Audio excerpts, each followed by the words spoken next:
So here's the thing, Sammy, is, Caleb Williams went out there and looked excellent. And we go out there and we're having some fun and we're talking about his ability to diagnose defenses, make some crazy sidearm no look play that we've been waiting for quite some time. But yes, this is one of the things that I'm talking about is Mario. And I'm not calling out Mario specifically, but the whole notion of like Hall of Fame already, like why does it have to be so dramatic? Why do you have to overreact in the negative way? Nobody is saying that Caleb Williams is Hall of Fame ready or anything like that. But that's the initial response. Like, hey, Caleb Williams, like, I guess he's the greatest player of all time. Like, he's almost the best Bears quarterback of all time because it's not a high bar to cross. But the thing of it is people should not be ashamed or shamed for being excited about Caleb Williams. I understand that we've been down here before but with Mitch Trubisky, I don't think anybody was really into it. We tried to will ourselves into this. With Justin Fields, I feel like a lot of us were really into it. We saw some great things at Ohio State, but at the same time, nothing has ever been like this with the number one overall pick, a guy who, was a consensus number one overall pick for 2 consecutive seasons.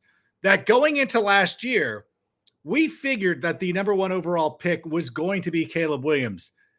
So Chicago Bears fans should not feel shamed into being excited for this player, especially after all the great things that we saw over the weekend. And I can't wait to talk about it. So Sammy, let's go ahead and start the show. Turn up your volume. Because you're about to listen to The Sick Podcast with Adam Wright. It's Hester trying to work it back to the middle. Gets past the first wave, and here he goes. It's Hester inside the 30. Hester's going to take it all the way for a touchdown. And no flag, 92 yards. Brought to you by Circa Sports Illinois, the sickest Chicago Bears and fantasy football podcast. Sports entertainment like no other. It's gonna be sick. It is Monday night, and you don't know what that means because we're still trying to work through our schedule right now, but it's time for the Sick Podcast with Adam Rank, and we wanted to come to you because it was a great weekend for the Chicago Bears. A lot of things to be excited about, but I do want to I just want to talk about a couple of things before we bring on our guest, Gregg Braggs, but want to thank everybody who just watched NFL Fantasy Live. First show of the year was in the books. So we appreciate that. Cynthia, Patrick, and I went out there. I think we killed it. I think we did so well. It was really a fun show to do, and it's great to be back on NFL Fantasy Live. It's great to sit here and talk about the Chicago Bears. I did give a take on Caleb Williams, so if you have not recorded it, go find it. Go find you won't be disappointed. Tuesday's show will probably be okay. Monday's show is definitely the one that you want to see. And by the way, I want to let you know that the world's largest sports book in Las Vegas is right at your fingertips in Illinois. The Circa Sports app is sports betting the way it should be. Bet anywhere in Illinois and experience high betting limits, better money line splits, more in-game bets, and the best customer service. Visit circasports.com and start betting like a pro from anywhere in Illinois. If you, and by the way, if you or anybody you know has a gambling problem, please call 1-800-GAMBLER or text ILGAMB to 83. I should read these numbers. 833-234. 833-234. And very, very excited to have Circa Sports on board. By the way, I'm going to be there on August 24th in Circa, Las Vegas for a number of drafts that I'm going to be doing. But without further ado, let's bring in my co-host for the evening, Mr. Gregg Braggs. And as he comes in here, first of all, let me get this out of the way. I do want to thank you for everything on Tuesday of last week. We went to Bears camp, had a great time. Braggs picked me up from my hotel room, drove me to Bears camp. Did we almost die a couple of times? Sure. We got there. It doesn't matter. We got there. And then afterwards, we go out. We go to the circus. We go to the CHGO studios. They allowed me to do my NFL Network hits from there. We had a great afternoon and evening, had a fine meal. And thank you so much for your hospitality. And thanks to everybody, all the Bears fans who are out there. It was really a great day and a great time. And now that I get a chance to do this with you, right now. Thank you so much. I thought it was a day. I thought it was fun.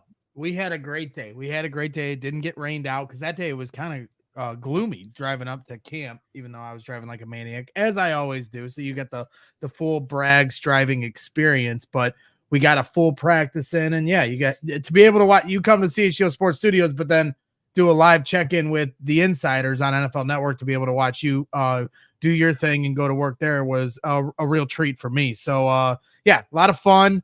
It's been a fun preseason training camp. We only got 3 more open practices coming up here this week. Hard Knocks tomorrow night. I know everybody's really excited for that. So, but then, man, how about that game on Saturday? I mean, it's building the crescendo to week 1. We're already on the climb. Oh my gosh, it was so exciting. So I was sitting out there with the Hackers Paradise. We had a fantasy football event in Virginia over the last couple of days. And it was fun. And I was in my group on Saturday. They put me together with one of the Bills fans. So this guy named Matt, who's a Bills fan. And I said, oh, we got to ride together on Saturday so we can watch the game and play. And I said this in the open. I don't want people to feel upset or be like shamed for being super excited, because there was a lot of good things to be taken out of that performance. I know it was 2 series and, oh, this guy did this. And I get it. There were a lot of positives to me. I want to ask you, what was your biggest takeaway? What was the one thing that you watched when you're watching all the highlights and you're watching the games again? What is the one thing that you took away that you're like, you know what, this is what I feel the best about? Yeah, I mean, I think the biggest takeaway that you saw in a game with live reps was poise. I mean, we've seen a lot of the different things you saw on display on the 20 reps, 18 official, 2 were penalties, but we've seen a lot of the dynamic arm throwing, pocket presence, all the little nuances that you got to see on Saturday. We've seen a lot of that at camp here lately, and the Bears have shared some video. Hard Knock showed some of it as well. But the one thing we weren't really sure about was what's it going to be like when the bullets are really flying. Once you can actually be tackled, you don't have that red jersey on anymore where they're not allowed to tackle the quarterback. And so the poise in the pocket was, I think, the next step in this developmental process for Caleb Williams that I was certainly most impressed with. And, you know, going to training camp and having the ups and downs of the offense, you're seeing moments where you hit a bomb to Tyler Scott. You got Keenan Allen and Roma Dunze going on the out routes and working guys in the slot. You got DJ Moore going deep down the left sidelines. Gerald Everett, Cole Kmet, DeAndre Swift, all these guys getting into the action at training camp. But you're also seeing a lot of mistakes and a lot of false start penalties. And, there's a lot of chaos in the backfield because there's been a lot of injuries to the offensive line. So I was just going into the game, I was like, man, I really hope Bears fans can see the good flashes that we've all been seeing, that are those of us that are lucky enough to go to training camp on a daily basis. And 20 snaps in, you almost saw every little, all the different tools on his tool belt. You saw so many different parts of his game on Saturday that there's nothing that there's no way you cannot be excited about it. And to your point, to try to shame Bears fans into dialing it down, it's nonsense. I saw Kyle Grant had a good rant about it. I talked about it in the post game. There's this hesitation. Everyone's so scared and walking on eggshells to push their emotional chips all in on Caleb Williams. Don't be scared. Have fun with it. We all understand what's at stake, but at the end of the day, this guy's got all the talent in the world, and we're lucky to have him here in Chicago. No, and it is one of those things that whatever has happened in the past doesn't matter about what is happening right now with Caleb Williams. That has nothing to do with him, and it has nothing to do with the majority of the people who are on the field, unless it's Jalen Johnson. I can't think of it. Maybe Tevin Jenkins, I guess, would be one of the other few guys who's a holdover from the Ryan Pace era. There's no reason to hold that against him. And I think it's lazy of people on the internet just to go out and go, oh, we've been here before with Bears fans. Like, I would expect that from people who root for opposing teams, especially the Packers. Like, the Packers just feel like anybody that puts on a Packers uniform is going to be a Hall of Fame quarterback, and that anybody who plays for the Bears is not going to be good. But now we're starting to see it from other people, and we're starting to see it from people from outside of our bubble who are like, oh my gosh, like if I was like I forget who it was. It was somebody from the NFL Network who tweeted out like it's going to be hard for Packers fans to come to grips with the fact that Caleb Williams is actually a good player and is going to be a good quarterback in this league. Right. And some of the quick things that we saw, and we'll probably go over some of the big plays. Now, after the penalty, and then it was 3rd and 12, watching Caleb Williams operate and then dialing it up and then getting that first down completion. Yep. Again, I don't want everything to come down to as a shot to other quarterbacks who've played for this football team. Out of the quarterbacks that I've seen in recent years after Jay Cutler, Caleb Williams is the only one that I really feel confident will consistently make those throws.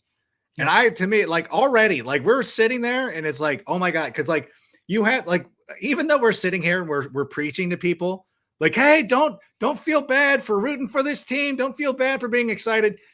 You're conditioned that when it's 3rd and 12, of course, after a couple of big penalties, you're like, son of a beat. And then, cause now I'm more worried about how people are going to react online and be like, oh, see, what are we doing? Same old. And I was ready for it, just ready for it. And I was dreading it. And then all of a sudden he goes back, he drops back, throws the completion, throws a strike. And even my boy Matt, who was there in our group, he's like, damn, he's like, that's a throw. That's a quarterback throw. And that's the kind of play that you want to make. Right off the bat, I'm like, oh, now I feel instantly not validated, but a little bit of validation with that throw. Yeah, and rightfully so, and especially after you watch some of these guys that really understand the nuance of, coverages and breaking down the film from, a defensive standpoint and the quarterback's eyes standpoint, like to watch him adjust to the post snap, because the one thing is about preseason, it's always going to be vanilla defenses. I think somebody in your chat even mentioned that as well. But they were disguising some things. They were trying to trick Caleb Williams. It might not be as intricate as he's going to see here in the regular season, but it certainly wasn't just base, and what he's seeing pre-snap is what he saw after. And so they're rotating the safety, and now all of a sudden Caleb's got to figure it out. As the pocket's starting to close in on him, he doesn't, have happy feet, stayed calm, cool, and collected. Again, poise, and went through his progressions, doesn't go to Keenan Allen over the middle, waits for the linebacker and the safety to kind of make a decision on who they're going to cover, and then fires it to DJ Moore, to your point. And the arm velocity is that of Jay Cutler. The decision-making is probably, especially as a rookie, something we've never seen before. Jay came in as a quarterback that had already done some big things in Denver.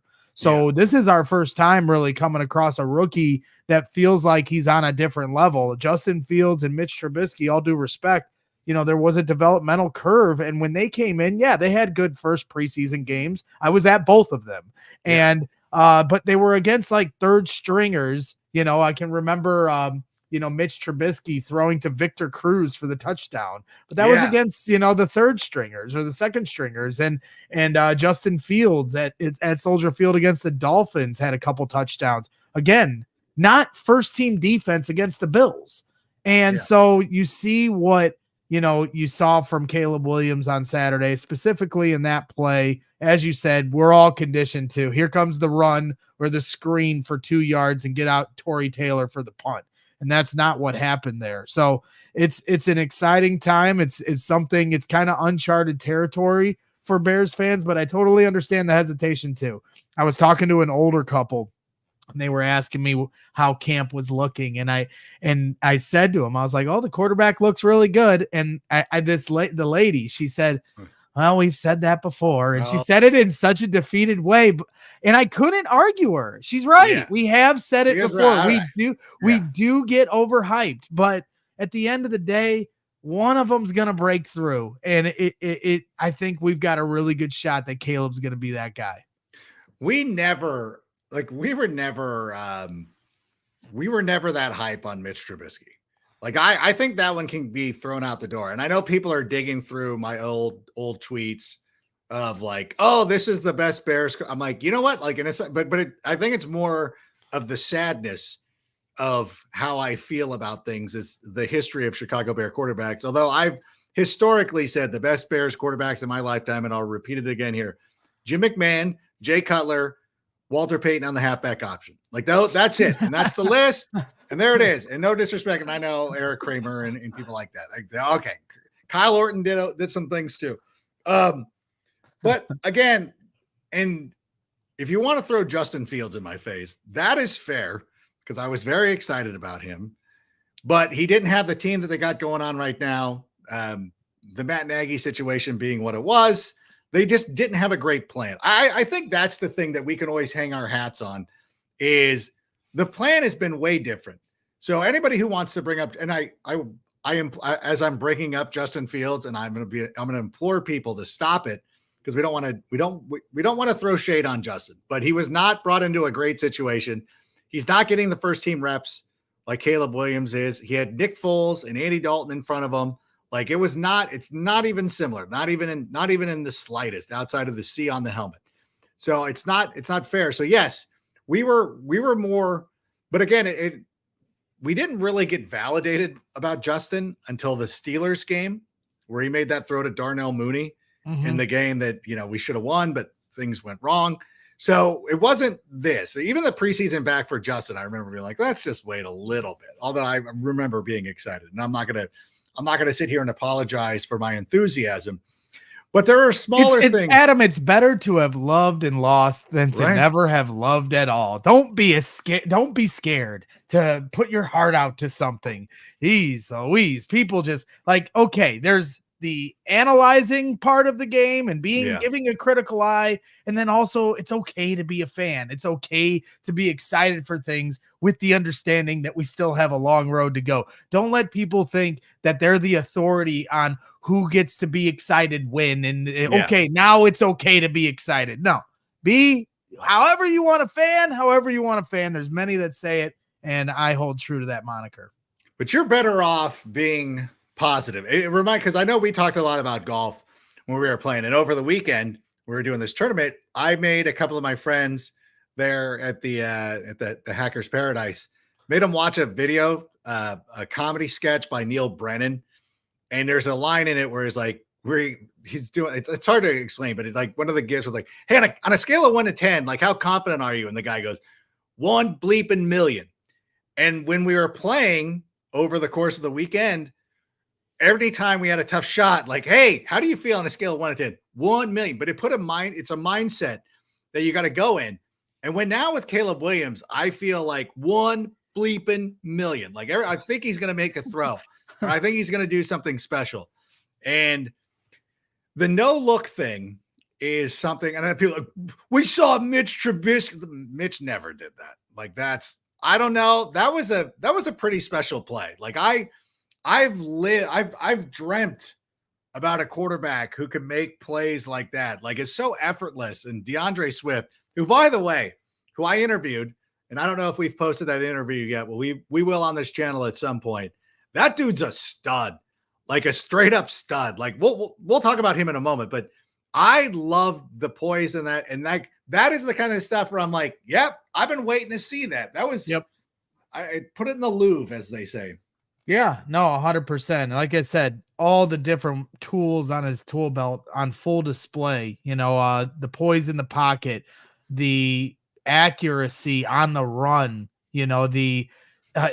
going through his progressions, the ball security, everybody's talking about how he keeps the ball away, extends his arms out as he's doing a rollout to the flat.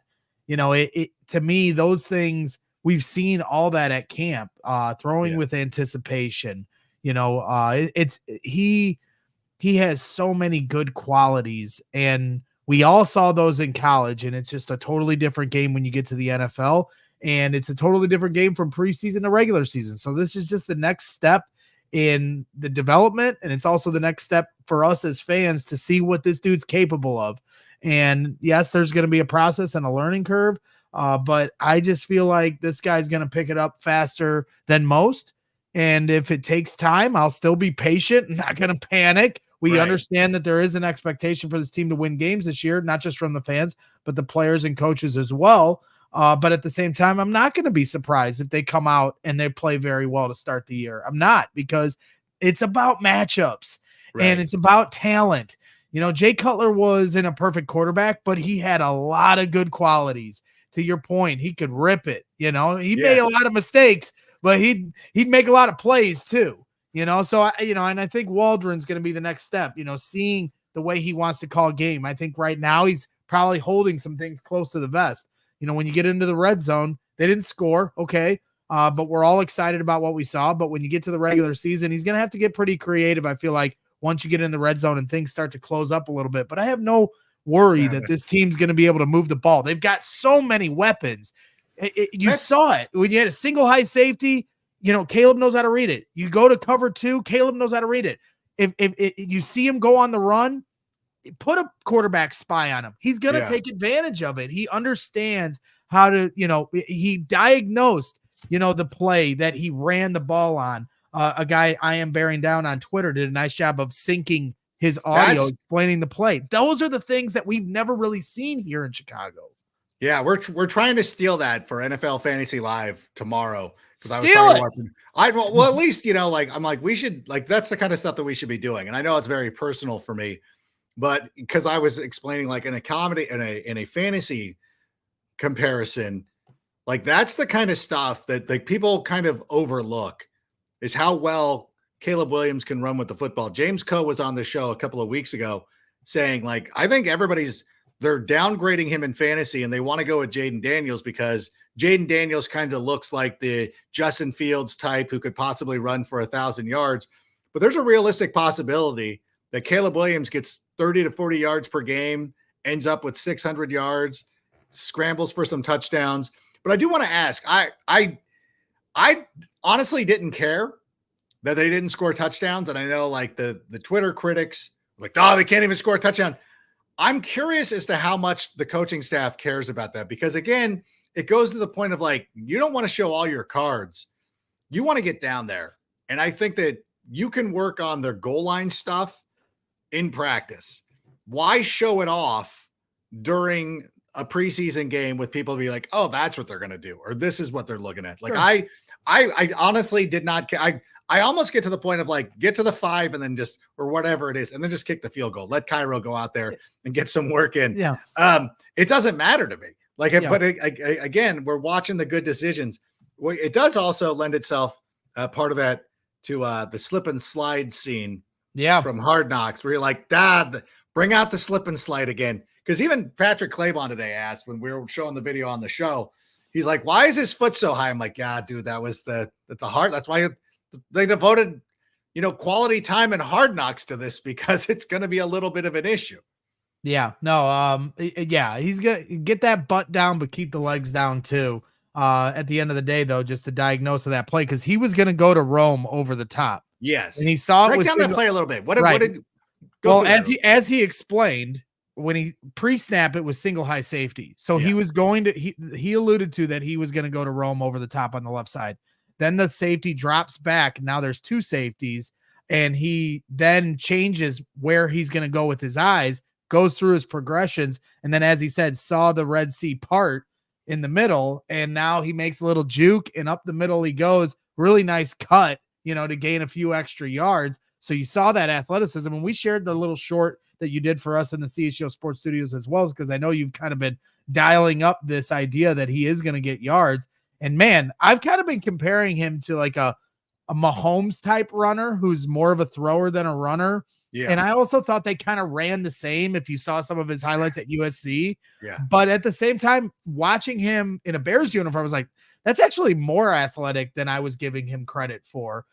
Maybe a little more athletic than Patrick Mahomes, who I know has had some really nice runs in his career. When you're a threat to pass, that's going to open up bigger rushing lanes. And yeah, they do have the decision to quarterback spy him, and I'm sure they will at times. But now you're taking a defender away from all those other targets that he has at his disposal. So, it's definitely going to be interesting to see that chess match take place. And again, not to besmirch any of the pre-existing quarterbacks or previous quarterbacks, I should say, the ability to make a couple of reads before you run too, I don't think should be lost on people. Because he did, his idea is to get rid of the ball through the air. Like, that is the one thing where he's like, no, he knows that Rome's covered. and he looks back, okay, and then does it. Like that. That's something that we haven't seen in Chicago in quite some time. I don't even know that Jay Cutler did it. Because to me, I always felt like Jay would be like, oh, Brandon's covered, I'm running. Because he did a lot of he'd turf it and then start yelling at Jamarcus Webb for not doing his job on the line. The other thing to your point about not scoring in the red zone and being okay with it, like I can get there, I can rationalize that too as a fan or whatever. Like they don't have to score right now, and I totally understand the idea of not showing your hand on if you're Shane Waldron on some of your. So don't get into your bag now, Yeah. But at the same time, when we get to the regular season, like you better have more than a couple bags in your club, as far as what's in your clubs, So like to me, I would have been fine if they scored a touchdown. I mean, DJ Moore's drops. Okay, I don't want them to not score. I'm not saying don't score. Like don't fall at the 4 just to prove a point, but yeah. So to me, it's like, okay, you got DJ Moore coming across the middle. He drops one that would have been a first down. Khalil Herbert maybe could have gone up the middle. Tevin Jenkins threw a nice block, but he tried to bounce into the outside, gets tackled. So be it. When DeAndre Swift broke loose on that screen pass, I was happy he got tackled at the 20. I know he can take that to the house and score a touchdown. So I was glad they were able to have a few more plays to get in the red zone. That's going to help the development more than we saw this last year with Fields. He threw a screen pass to DJ Moore, goes for 80 yards. We're all freaking out, but you lose 10 plays of development. Yeah. So I was grateful that he got tackled there. I was grateful. Obviously, they threw that flag on the next series, and then we got, a handful of more plays, 8-9 more plays after that.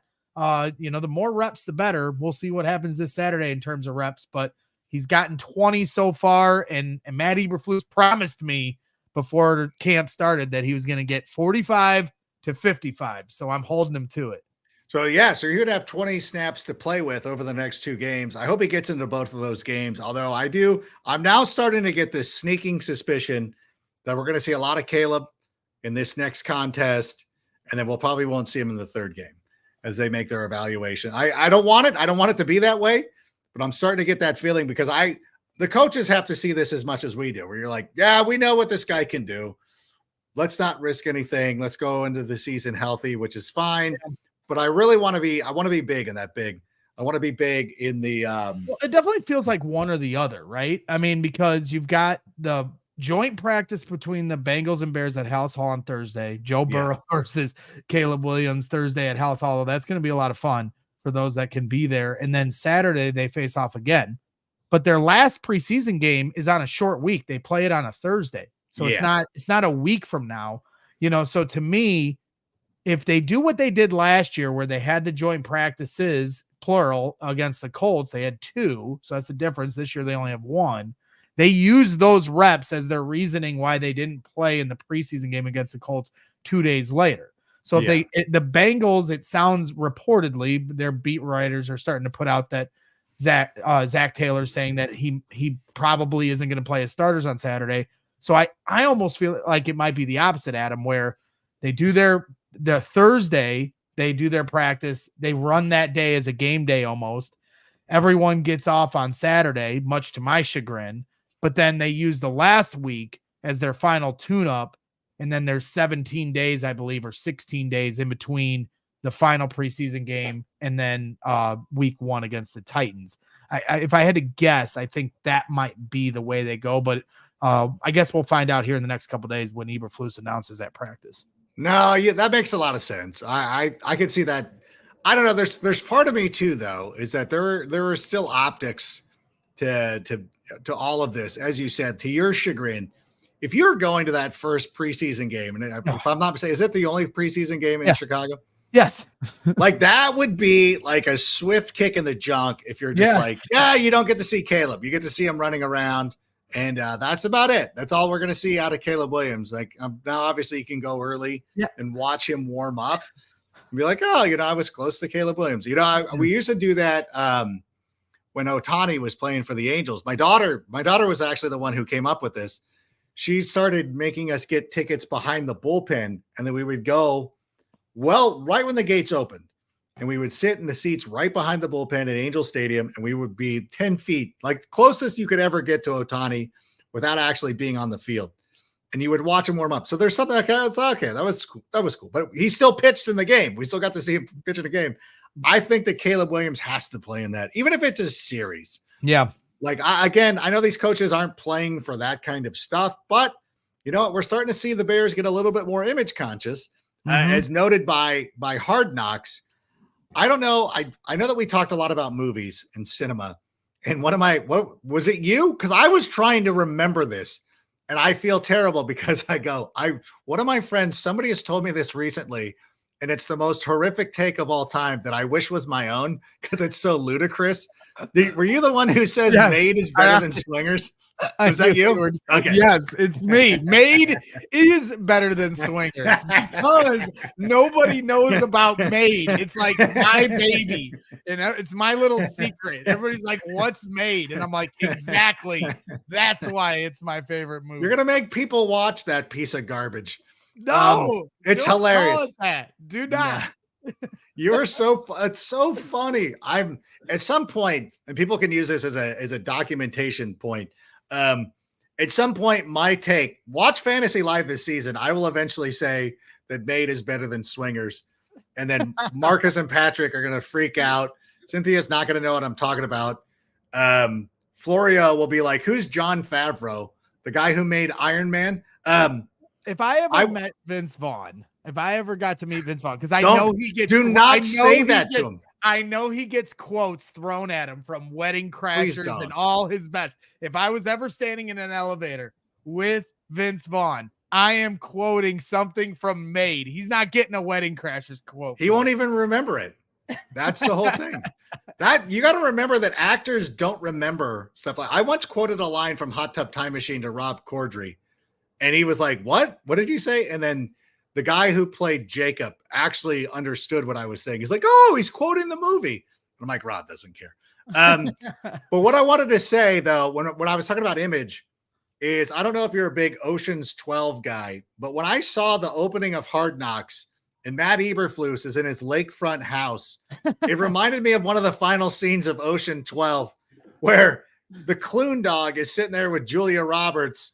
And the way, like apparently I went back and looked at the photos. It wasn't an exact match, but it was the same type of shirt. Like he had that kind of Clooney look to him. Yeah. It was Clooney-esque. And I'm like, you know what? This Bears team, like they, as much as the McCaskies didn't want to do this, they are playing it up. Yeah. No. And he was wearing the same outfit as one of the players on the team too. That was the funniest part about it. That was the best part. There's no question that his wife's not only getting his hair done the way she needs to, she's, I think, dressing him as well, potentially. But that was a funny scene. I'm curious. He said he was talking about the country club. I'm like, wonder what golf course he's hitting. What golf course is it? Yeah, that was my next question. So, it's definitely feeling like this team's camaraderie is at another level or at the right place it needs to be. The way these guys get along. You see them interacting with each other on Twitter with some of their different posts they're putting up. Obviously, that wide receiver room seems very close. Yeah. So, it's exciting. I'm excited for Hard Knocks tomorrow for sure, because I think the thing I'm most looking forward to is we heard from the players after the game how impressed they were with Caleb Williams, but I'm excited to see their initial reaction in the moment on some of these plays that were being made and hearing some of the mic'd up moments from that as well. Yeah, I'm looking forward to that too. I think it's going to be a great episode. I know you will go on immediately after on CHGO. If I can get Sammy to stay up, I would also like to do the same here. It's easy for me on the West Coast to be like, dude, it's on at 8:00. Like, it's on at 5:00, I should say. It's easy for me. But when I was thinking about that Matt Eberflus thing, I said, if they could, they should make a sports card of Eberflus in that George Clooney-esque outfit, which reminds me, at Windy City Sports Cards, they specialize in buying and selling all things related to Chicago sports. Whether you are a diehard fan of the Bears, Bulls, Cubs, White Sox, Blackhawks, or Sky, they've got you covered with an extensive selection of sports memorabilia and collectibles. In addition to their Chicago-focused items, they also offer a vast collection of sports trading cards and memorabilia from your favorite teams and players. And I've already been hitting them up for the Logan O'Hoppe and Zach Neto cards, which are going to be, those are going to be the ones you want to dial in on, two of the great young players of the Angels. So I'm excited watching all these young players from both from all of my favorite teams. What do we got? I wanted to give a shout out to Windy City Sports Cards. This dude sent me these as a gift. You're going to have to get on this because he made my own personalized sports cards. What? Yes, look at that on the back. Look at this. Look at that. He got me this one too, where I shaved my head. Oh my goodness. I like this one more because I look cooler. This one I look like Hank Schrader from Breaking Bad. Yeah. So Cubs card and a Bears card from Windy City Sports Card. He sent that like a month ago. Very cool. Yeah, he does some cool work over there. So shout out to him. I gotta send some possibilities. Maybe I want a golf one. We can put my handicap on the back. By the way, handicap went up, then came down by the end of the weekend. I was hitting that ball pretty well. And before I went out there, though, going back to last week, I was at the Bears training facility for a day. Talked to Roma Dunze. That interview was posted last week. Go check that out. And it talks about the camaraderie in the room with the wide receivers. But DeAndre Swift, and Cynthia mentioned this on the NFL Fantasy Live today. It just happened about an hour ago. She thinks, as well as us, that DeAndre Swift is going to be a huge factor this coming season. And I don't know if I did it in our clip for CHGO last week. I love DeAndre Swift. And I again, instant validation in a preseason. I know it's a preseason game, but we've seen DeAndre Swift be really good in the NFL before. He looked great. And now, as much as I like Khalil Herbert and Roshan Johnson, and I think both those guys will have roles, I think DeAndre Swift is going to end up being the number one guy in that backfield. Yeah, 100%. It's not even. This isn't a running back by committee. This is DeAndre Swift, and then the other guys are fighting for RB2. So, Roshan's out right now with an injury, but DeAndre Swift, again, the positive things we've been seeing at camp translated to the game on Saturday. That's what's exciting. The revelation was that the offensive line played much better in the game than what we've been seeing at camp from blocking and pre-snap penalties. They got some of that stuff cleaned up. On that screen pass, we have seen him. It's a daily occurrence where they throw a little slip screen and he makes some kind of, either it's clean and he goes down the field, but there's times where he's making these Spider-Man catches. The Bears have put a couple on social media that you can see for yourself. So he's doing that a lot. And, to me, you watch the execution of that play beyond the artistry and the creativity and the poise that Caleb Williams shows, little no look, whoop, as Chris Berman would do, to DeAndre Swift and waiting to that last second. But if you watch the execution of that play too, the blockers really sell it in a really good way. Braxton Jones and Coleman Shelton. Coleman getting that last little chip block to kind of spring DeAndre Swift open to the left side, and then blockers downfield as well. So, I completely agree with you. I even saw a lot from the run game that we've gotten to see at camp because obviously they're not going to hit. There's not as much live action as you'll see at training camp as there used to be. So watching those guys in the run game, I mean, if you watch the very first snap of the game on offense, they run a little play to the right, and Darnell Wright, Gerald Everett, and Cole Kmet really make a nice hole. He only ends up with like 4 yards, but you could see the potential on that play. Again, Tevin Jenkins multiple times on 2 series, taking his guy and just driving him 10 yards down the field. When he's healthy, he's probably their best offensive lineman. And I'm rooting for him to have a healthy season and that the Bears can have enough confidence to give him an extension because he's kind of a heartbeat type of guy. When Caleb got hit late on the sidelines, throwing it out of bounds, Tevin was the first guy over there to kind of let that guy know that ain't going to happen anymore. Yeah. So, but back to your point about DeAndre Swift, he's definitely going to be somebody that is heavily involved. And you just, because we're not really sure just how much Caleb is going to be ready to attack the league week 1, they're going to lean on their run game. They're going to lean on their defense. And that means a heavy dose of DeAndre Swift. Yeah, it's one of the things going back to Tevin Jenkins, which I think is interesting, is that he's always been that guy. And I'm glad he's not getting yelled at by his fellow offensive linemen for protecting his quarterback, because I would rather take a 15-yard penalty for a lineman protecting his quarterback as opposed to just letting anybody do whatever they want to this player. I do hope that he's healthy as well. Like we use that phrase. I'm rooting for this player. We want him to do the same thing that Jalen Johnson did last season. I'm convinced that had Jalen Johnson not had the year that he had, he was going to walk. I think that Ryan Poles has pretty much gotten rid of everybody that's associated with Ryan Pace and was probably going into last year, and he'll probably never admit it, at least not now, that he was going into last season figuring that Jalen Johnson was going to be gone. We were going to have to find another cornerback at some point, but forced his way back onto the roster. It was so good that you would have looked ridiculous to not bring him back.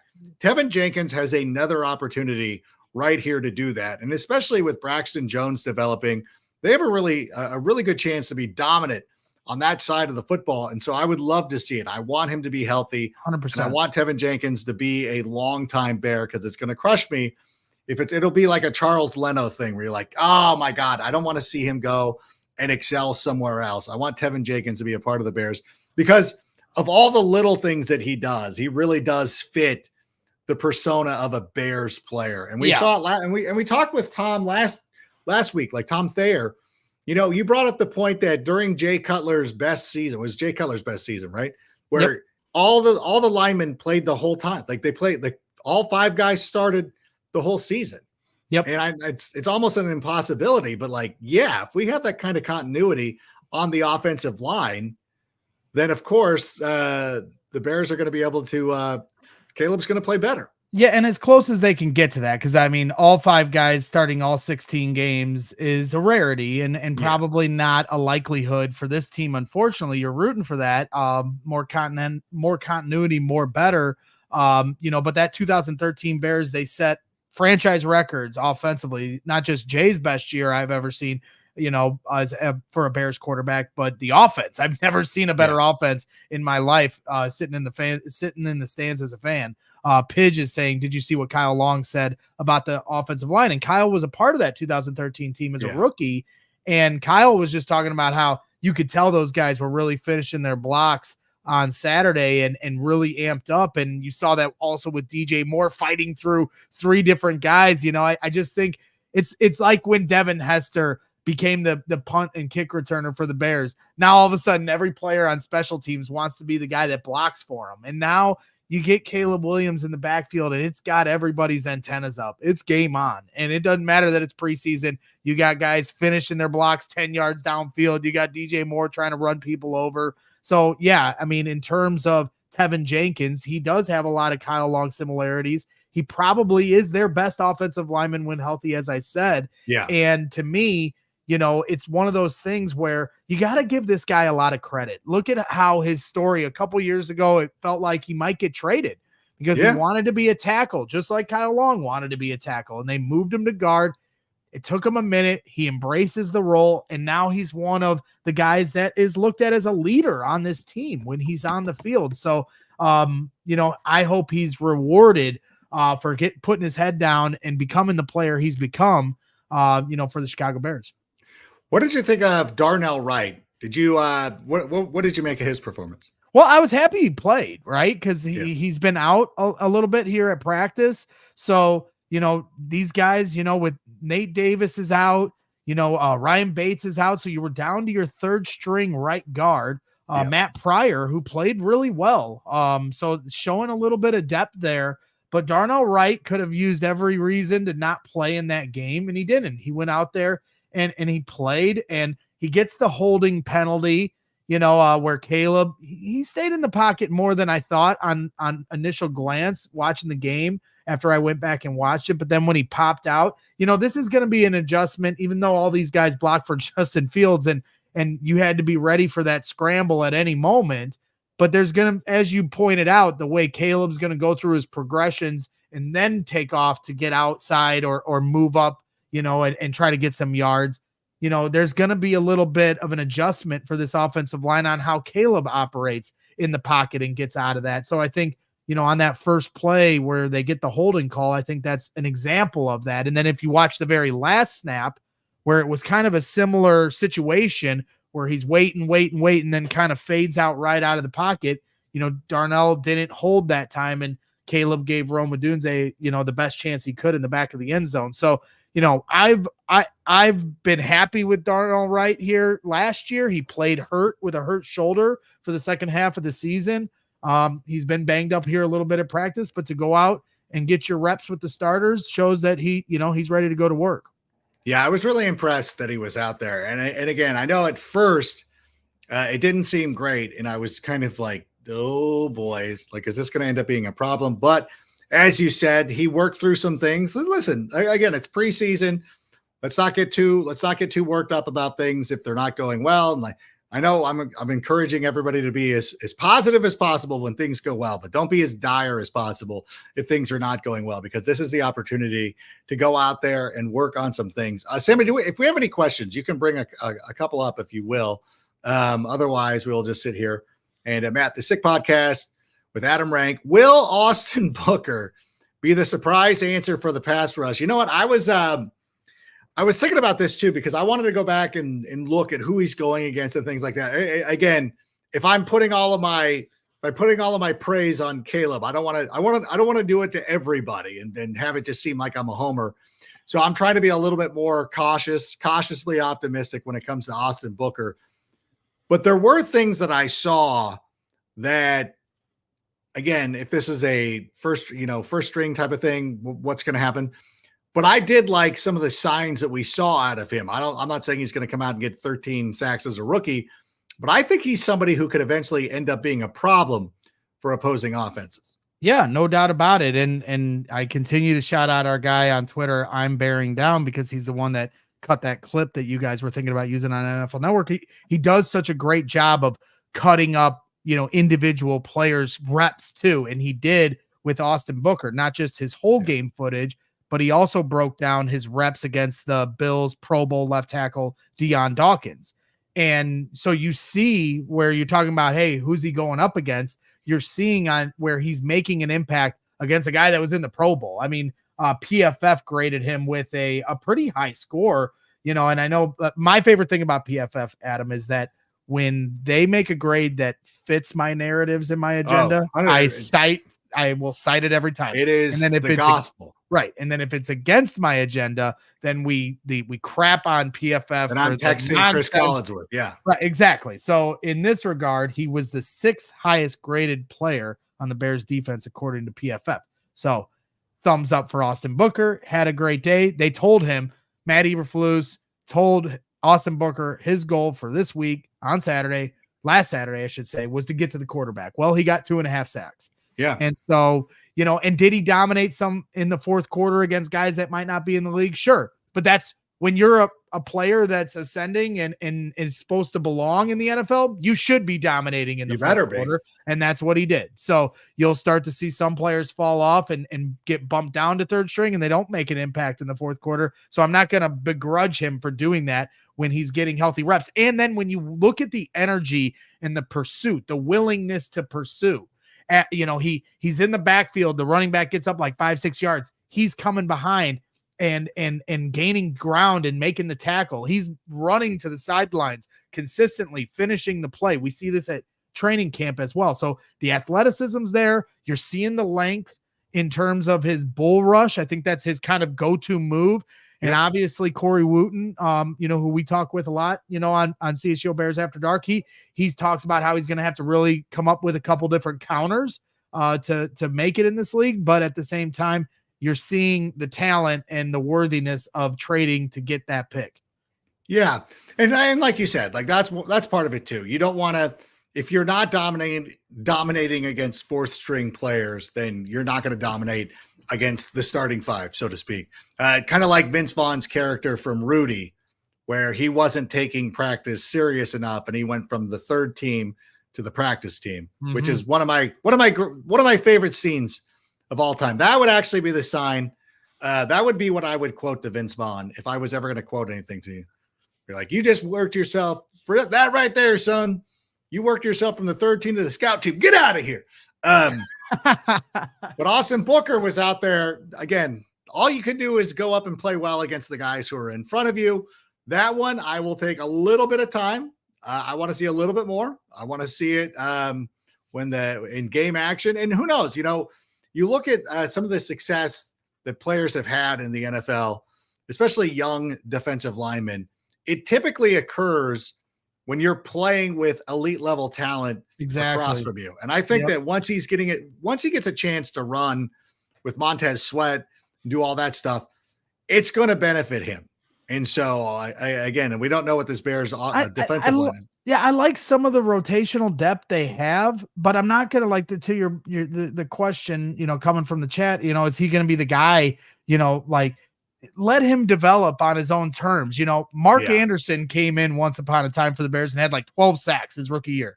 But to your point, he had Adewale Agunlia and Alex Brown and Tommy Harris and Brian Urlacher and Lance Briggs standing behind him. So it's easy to shine when you've got those types of players, that caliber of players around you. So this year, we still have a lot of questions. It seems like Gervon Dexter is ready to make a step. It seems like that. He's still got to do it. Montez Sweat is who he is. So you got that check. And then there's a lot of rotational pieces that I think are promising, and they have some depth there. But are we talking about Dom Robinson played okay? Yeah, Dominique Robinson. Hey, this is it for Dom Rob. So good for him. He got in the backfield right away. He's getting an opportunity with Montez Sweat not playing in that game. So good for him. But in terms of Austin Booker's developmental curve, let's hope for the best, but don't have too high expectations for him. As we just said with Caleb and the Bears when we started to not do that. But it's the place where it's different. And by the way, I think that Austin Booker would benefit if the Bears went out and added Hassan Reddick, but that's a story for another day. Listen, the Eagles connection. Judon or Hassan Reddick? Who you got? Yeah. With the Bears, that's exactly. I knew somebody was going to bring this up. Judon, you know what? The one that seems the most logical to me would be Hassan Reddick, because I think there would be a relationship there with Ian Cunningham, going back to their time together in Philadelphia. I think so. There could be something there. Why not both? Like, let's just start spending money freely. I still want to see a September surprise coming out of the Bears, because I remember the Khalil Mack trade came on a Saturday morning. I think it was a Saturday before Labor Day, because I was doing a fantasy draft. As a matter of fact, I was doing a fantasy draft, and one of my friends who's a Raiders fan was like, "Hey, congratulations to you." I'm like, "What are you talking about?" It's like, Bears just traded for Khalil Mack. And I'm like arguing, like, no, shut up. Like this, I don't try to throw me off my game, to the point I went up, was reading the news and was going through Twitter, and then I got auto-picked Le'Veon Bell the year that he was holding out. Why NFL.com had Le'Veon Bell as the default number one pick. I'll never forget this, because I went to the product team on Monday. Like, why is Le'Veon, like, everybody who misses the start of the draft is getting auto-picked? Like, get him out of the draft client, like at least in the top 20 or something like that. But I think either one of those guys, listen, I'm not putting anything past Ryan Poles at this point. Like, if he thinks that he can go out there and make a deal, and the troubling part though, because I don't know enough about Hassan Reddick, in the fact that he gets traded to the Jets. He's never, to my knowledge, he's never stepped on the field with the Jets. Right. And he's already demanding a trade because they can't come to contract terms. And I think that might be a mistake that the Jets made. Yep. And this again should go and tell you what a master class it was for Ryan Poles to go out there to ensure, like, this is what people feared with Montez Sweat last year. And then a deal was announced 2 days later, which means they had been working on it at some point. So I do feel, if I know rumors are rumors, but if the Bears are going to make this deal, then they would have already talked to Hassan Reddick's agent and been like, this is what we'll offer. This is what we can do for you, kind of thing. And again, like, we were flush with cash a couple of years ago.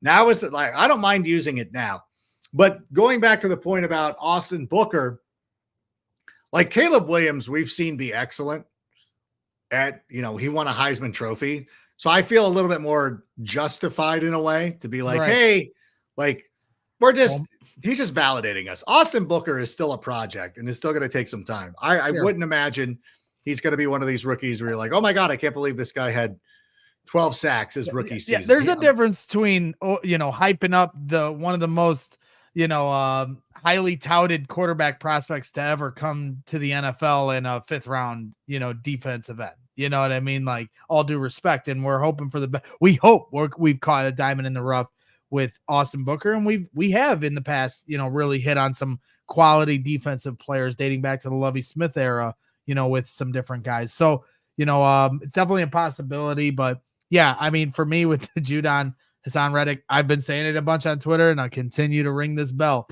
I don't care what fans say. They are in win now mode. And you can say that they're not ready to win a Super Bowl all you want. Why?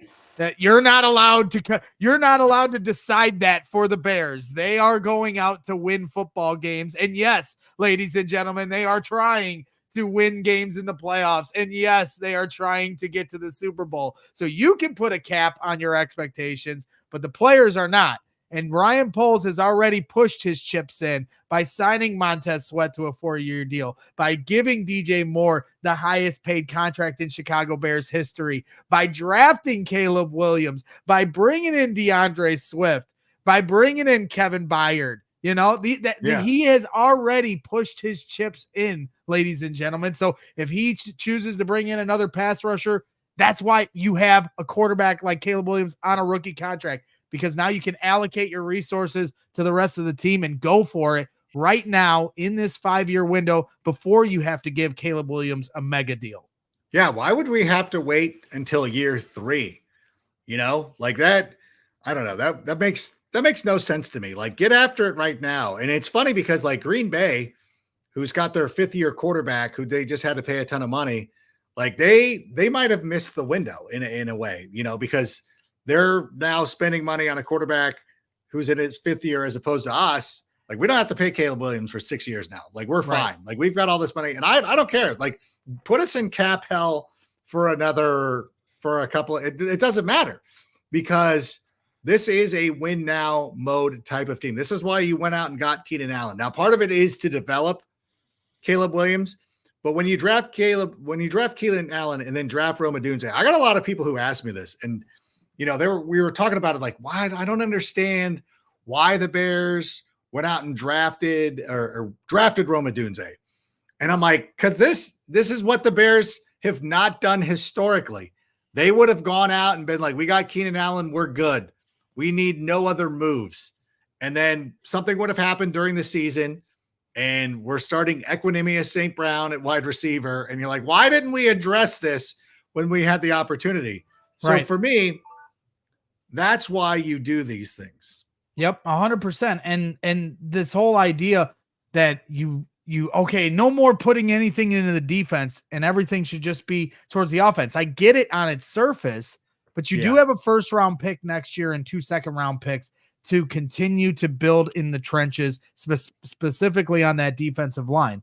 But anybody that's like, oh, no more to the defense, they've got enough money on that side of the football, everything needs to go towards Caleb. Your defense is also going to help Caleb's development. Yeah, 100%. It takes pressure off of him. It puts him in good field position. It gives him more possessions per game to score more points. It's both sides of the ball feed off of each other. Yeah. And so all 3 phases at the end of the day feed off of each other. And so to me, if you're going to have the most dominant defense, look at how it helped Russell Wilson and the Seattle Seahawks, and that development of that quarterback and that team. It got going pretty quick in Russell Wilson's rookie year. They got to the playoffs, won a game, and then the game they lost in the second round was one of the more exciting football games you'll see. And then the next year they won a Super Bowl. But that core was all there that first year out the gate. And ready so all right. And the Bears are ready to go right now. If they choose not to bring in some big ticket item like Khalil Mack a week before the season, I'm not going to panic. But at the same time, with the DJ, I don't want to throw away the season because a rookie quarterback's never won a Super Bowl. That's lunacy. That's ridiculous. Like, the NFL has changed so much over the last number of years that we're now seeing unheard of things happen where you're like, oh, we've never seen this before. It's like, yeah, because they keep changing the rules and everything's going. And it's moving forward, Yep. Don't write this year off. Like, and especially the people who are like, I see this as a 7-win team. There'll be a 5-win. Like, are you insane? Like, they got worse. with everything they've added, we're going in reverse. Like, I know that we've probably said this together where it's like people get like deluded because the Bears had the first overall pick in the draft. Like it wasn't based on the Bears record last year. It was based on some shrewd GMing by Ryan Poles and not like anything that the Bears did horrifically. Like, we were playing with house money because Carolina was one of the worst. And I remember last year doing predictions. People would be like, Bears are going to end up with the first pick. And I would always joke, like, I don't think Carolina's that bad. Turns out I was wrong. Carolina was that bad. So props to those people who said that. We are so great, and we are so grateful for that. Oh, you were wrong. You were right in the most wrong way. But listen, I don't know if we've ever put this out here on this show. I know we talked about this on CHGO and some other things, but you're going to be here all year. So I know that we've announced, I know going on with you guys that we've announced like the forbidden door. So anybody who wonders why Braggs keeps showing up on a recurring basis, like this is happening the whole season. Like it's going to be amazing. So hopefully if this is the first time that you've been to one of our joints here, bookmark this page, subscribe to this channel, and keep on the lookout. Like we're cool. Like CHGO and I, like we're cool. Like I always, as a wrestling fan, love the forbidden door. So we're just Bears people who make great Bears content. And we want to be out here as much as possible for what's going to be a great season. So I'm sure you all heard that alarm go off. That was letting me know I got to go out. Soccer season is back. We got our team meeting tonight. So I got to go get the troops fired up and ready to go. There you go. But you'll be back on CHGO tomorrow night doing a Hard Knocks recap. Yep. I might be. And then we're going to bring on Cynthia Freeland and try to get Stacey Dales on in the next couple of days for the Sick Podcast here. So keep your eyes out. And then I'm sure we'll both be doing some stuff after the Cincinnati Bengals game this week. So all good stuff. Anything else you want to say before we get out of here? Nope. Oh, wait. I forgot one thing. You know what? I had set myself up for this. I'm also trying to teach Braggs like how to be a professional, which is the worst thing you can do. Cause I was going to say, like, when I look at the Bears wide receivers, I'm sleeping easy, not sleeping as easy as I do when I have my Manta sleep mask. Oh, it is the only mask designed and optimized for the deepest possible sleep in any environment. 100% blackout for deeper sleep, infinitely adjustable for personal fit, absolutely comfortable. Visit mantasleep.com and use the code SICKBEARS for 10% off. I spent time this past week in a Fairfield Inn right by Midway Airport. I went to a golf cottage in Roanoke, Virginia. That was just amazing. And then I was back at one of the Delta hotels. We should get Marriott to sponsor us, by the way. Delta hotels to before my trip back from Raleigh, Durham. All three locations, I used my Manta sleep mask, and I slept like a person who sleeps well. I'm not going to say a baby because babies always wake up. Like, why do we always say that? Like, hey, I slept like a baby. I'm like, what did you wake up every 2 hours? Soiling your diapers? Like, no, I want to sleep like a normal human being for a change. And Manta Sleep has allowed that. But in any event, are we good, Greg? Or do you have anything else to add? Nope. Excited for the Bengals week. Joint practices. We got practice tomorrow at Hallis Hall. Hard Knocks, a whole bit. I'm excited to talk about it with you here next week or whenever our schedules line up. Whenever we figure it out, it'll be regular. We'll figure out a time that works out for everybody during the regular season. But right now it's going to be a little skittish, which is why you need to subscribe to this channel so you're alerted every time that we're about to go on to the air. So for Greg, I'm Adam. Bear down, and Sammy, play us out. And that's a wrap. Hope you don't miss us too much until next time. Follow the Sick Podcast with Adam Rank on YouTube, Instagram, Facebook, Google Play, and Apple Podcasts. Brought to you by Circa Sports Illinois.